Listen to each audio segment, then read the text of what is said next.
may nabili tayong dirt bike. Pinakamalaki at pinakamabigat na dirt bike na pwede mong mabili na pwedeng pang trail. Ito siya. Salamat sa nagpautang, 2 gigs. Yan. Gingging, gingging. Yamaha. Okay, wasari pa naman guys, wasari. Boss Clinton, thank you po. Ride Steed PH po. Yan. Yuhu! Grabe. Grabe, hindi talaga ako makapaniwala dito mga kalisto, natupad ang isa sa mga pangarap natin. Ngayon ito na, unang andar niya ngayong umaga dito sa aming garahe. Yun. Hopefully umandar siya. Yun lang, ayaw.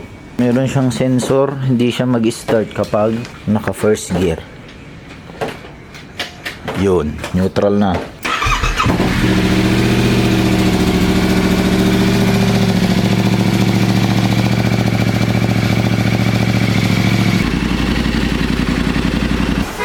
Mukhang wala namang sign na hinard trail niya. Ayan, walang mga gasgas, walang mga tama sa ilalim ng skid plate niya. Filter niya, mukhang mumurahin lang tong oil filter na to. Tingnan natin kung puti ang kanyang langis. Yan, pinalitan niya ng corn. Tunog puto yung kanyang tunog. Medyo okay pa naman ang kanyang langis, medyo parang brownish lang. Hopefully hindi kulang to. Bumili tayo sa Repzone, nasa 850 pesos ang original ng oil filter na itong mga Tenere. So same yan sa mga MTO7, MTO9 and so on. Ready to install na to. Para na siyang mayroon na siyang grasa. Oh. Parang may grasa na siya. Hindi mo na kailangan pahiran ng langis. Itanungin na lang natin si ChatGPT kung ilang litro itong langis ng Yamaha Tenere. May number of oil pala yan, 23 cm. Since magpapalit ng oil filter, madadagdagan lang siguro ng around 200 ml or 150 ml. So yan guys. So yan, hindi ko na notice, naglagay na tayo ng accessories galing Shopee. Ano? Tingnan na natin yung coolant, kung okay pa yung kalagayan ng coolant. Bakit natin i-check? Kasi tingnan natin baka may naghahalong langis at tubig. Kung blow by ba siya, makikita natin dito sa radiator. Let's see. So yan, perfect ang kalagayan ng kanyang coolant. Wala namang sign na may halong langis. Puno siya, and yung reservoir niya puno naman. Mukhang hindi naman blow by. Siguro dagdagan lang natin ng konti. Ito, yan. Light issue lang naman mga kalisto. Ayan o. Pud-pud talaga yung kanyang brake pad. So pati pala brake pad niya Brembo, yan.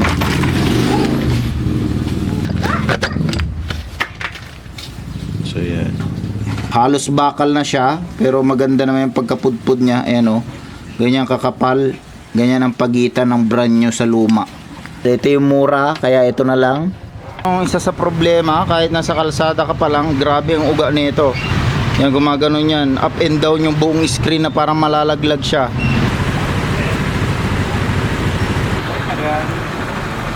Na yung Phillips screw nyo. Anyway, lagyan lang naman natin ng bracket. Maglalagay na rin tayo ng riser mga kalisto. Ito, offset siya, palapit sa rider.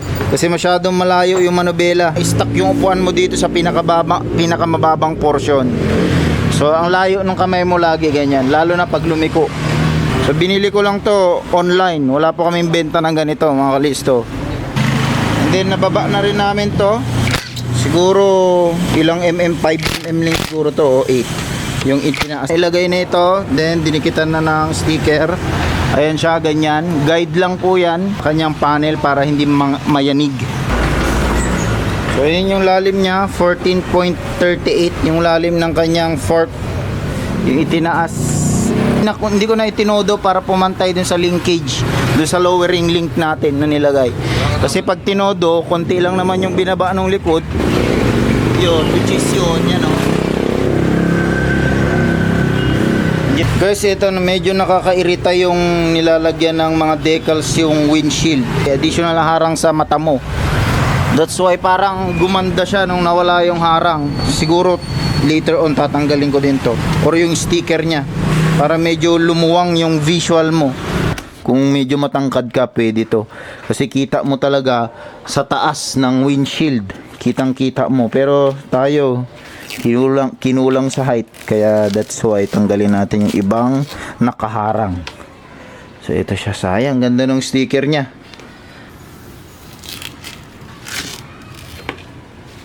So yan, anong oras na? So alas 10 na. Ito lang signal light. So yan, gumagana naman na siya kahit papaano. Signal light. Ana. Tuloy nating palitan yung kanyang battery. Kasi 4 years na daw yan. So ito na yung ECU niya mga kalisto. Napakalaki. Nandyan lang pala. So prone pala yan sa lubog ng tubig. Ito yung nilagay niya. Masyadong mumurahin to. Itong ganitong masyadong mumurahin niya mga yan. So tapon natin yan. That's why ayaw gumana yung likod and minsan nalolobat. Hindi ko alam kung ito yung cause. Yung mga mumurahin na mga kinakabit dito. And tail tidy nga pala ito. Yan. Problema pala ng tail tidy again sa stock is ayan o, naiipon yung dumi dito kasi nga puro butas na yan. Ayan, puro butas na yan, naiipon yung mga dumi dito. All goods naman lahat sariwa. Ito lang talaga o, napupunta yung putik dyan. Ayan. And ayan na lang, konting ano na lang to, gagana na to.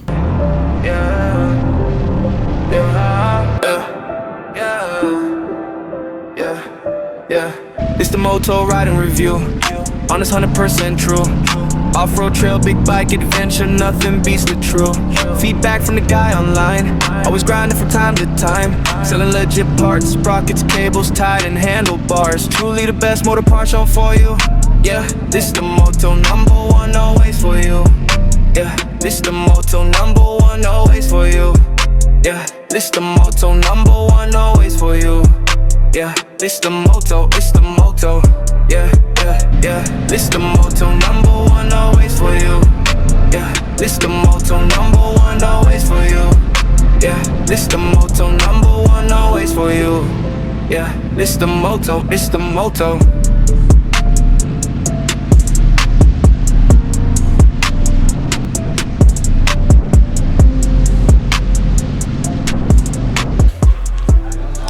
Ito pang issue, hindi naman kami gaanong trail, hindi naman gaanong off-road yun, pero tingnan nyo, ang daming talsik dito. Sobrang daming talsik kasi nga minodify nung dating may-ari ito, yung buntot niya. Maporma nga naman talaga tignan. Pero yun nga, ang consequences, talsik lahat ng mga putik. And final feedback natin dito sa motor na ito is inappropriate tools. Kung more on trail rider ka, kung more on enduro rider ka, hindi mo ma-appreciate yung ganito kabigat. It is not the right tool para mag-off-road ka. Marketing ng Yamaha na napakatinding hina-hard enduro ito. Despite sa ganong marketing nila, talagang negative. Siguro sa rider, kung napakalaki mong tao, napakalakas mong tao, mayaman kang tao, and afford mo yung mga parts na masisira kada tumba. So kung sponsor ka ng Yamaha, pwede. Kasi nga sagot nila lahat. Pipilitin mong gamitin kapag sponsor nila sa'yo. Pipilitin mo kahit inappropriate, kahit hirap ka na, magpapanggap ka na perfect bike yan kasi nga sponsored. Matinding mga modification na pinagaan ng todo, sponsored ng Yamaha yun. That's why yun ang gamit niya. Ma-appreciate mo lalo yung gaan at effort ng paggawa ng mga engineers sa mga dirt bike, sa mga enduro na magagaan. Around 100 kilos, yung mga ganyan lang yung kilo nila. Ito, 120 ata, 210, around that. Parang dalawang motor yung hawak mo.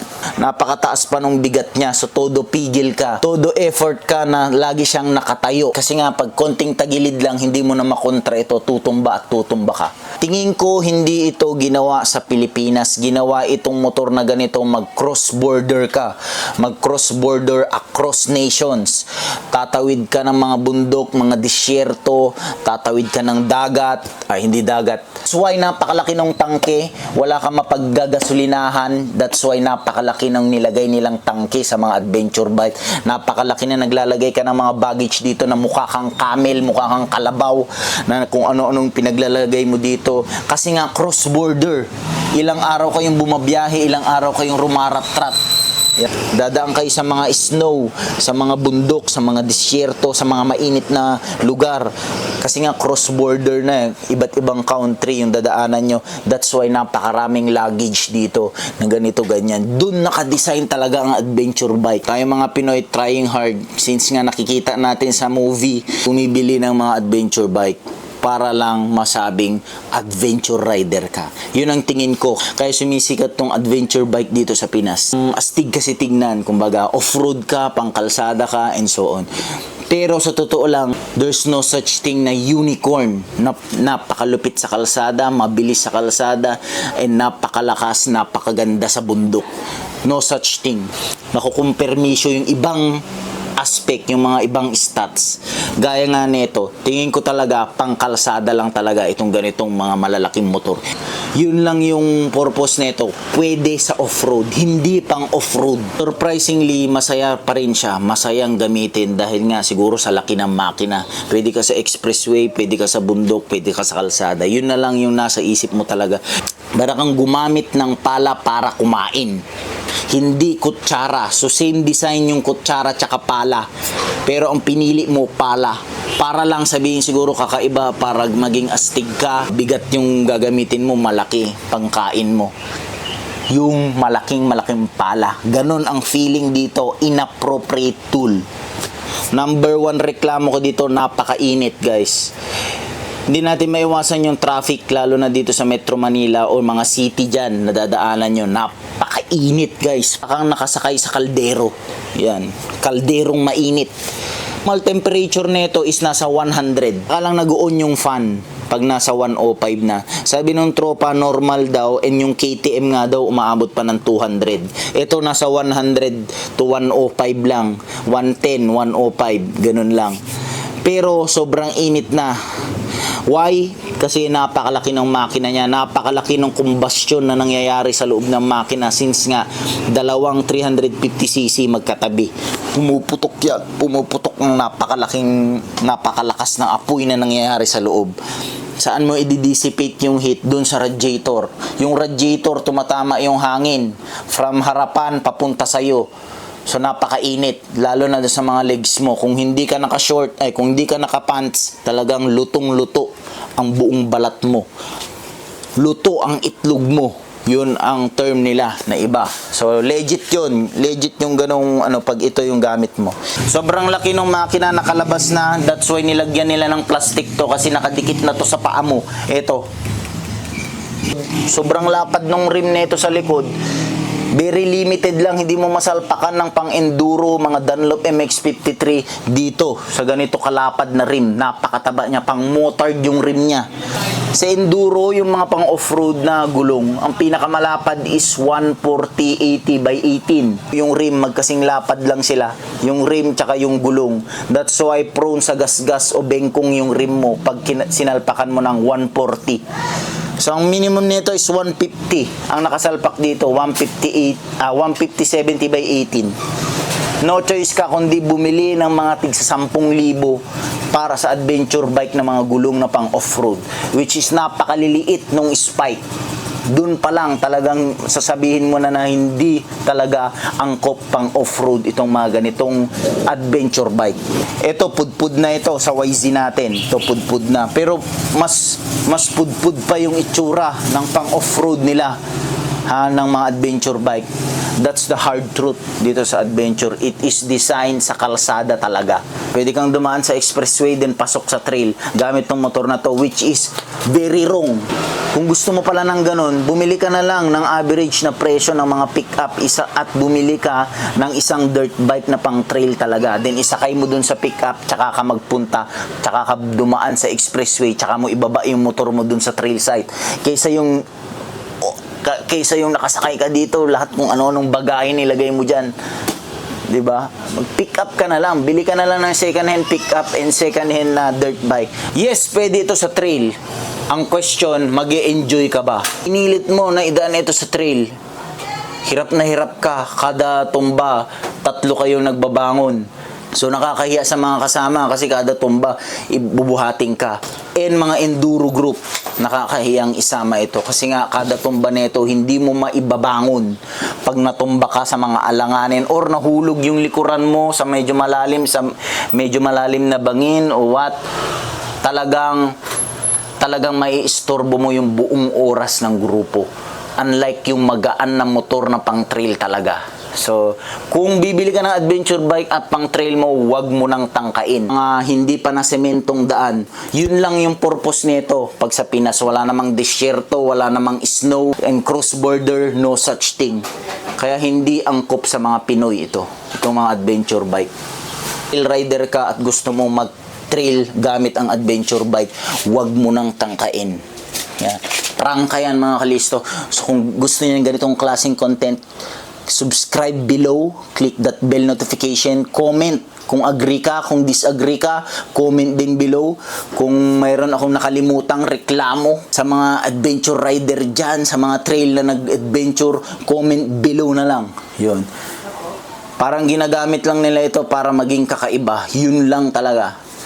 Abangan nyo yung mga next episode natin kung mag-iiba yung pananaw ko dito sa ganitong klaseng motor. Abangan nyo, subscribe below and click the bell notification. This the motto, number one always for you. Bye, thank you. Yeah, this the motto, this the motto. Yeah, yeah, yeah. This the motto, number